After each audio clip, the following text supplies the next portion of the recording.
Well, we heard from the victims' families, the lawyer for the victims, Tim Danson, and the parole officer who has met with Bernardo over the last year and a half, as well as the 60-year-old killer himself.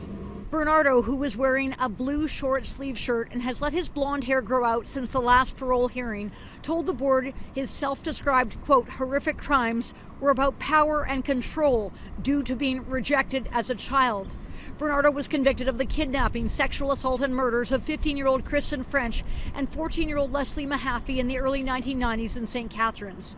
Leslie Mahaffy's mother, Debbie, told the parole board through tears, sadistic, sexual psychopaths like Paul Bernardo are incapable of understanding and apologizing for what he did to Leslie. After all these years, he is incapable of acknowledging that he abducted, raped, tortured, and killed Leslie, and then destroyed and discarded her body. Ryan Mahaffy, Leslie's younger brother, gave his first victim impact statement since Bernardo's conviction in the 1990s.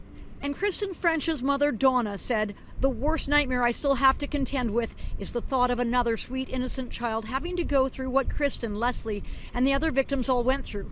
As long as there is any possibility of that happening, there will be no peace of mind for me or my family."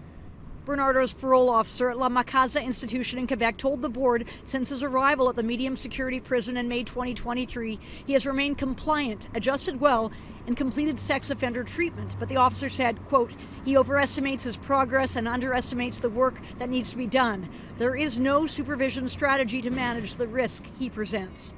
The parole officer recommended that day and full parole be denied, and also said escorted and unescorted temporary absences are not recommended, saying he's still an above-average risk for sexual recidivism. This is Bernardo's third parole hearing. He says he accepts responsibility for what he did and says there is no excuse for it. He also accepts his designation as a dangerous offender, though he never believes he has ever met the definition of a psychopath. Catherine McDonald, Global News.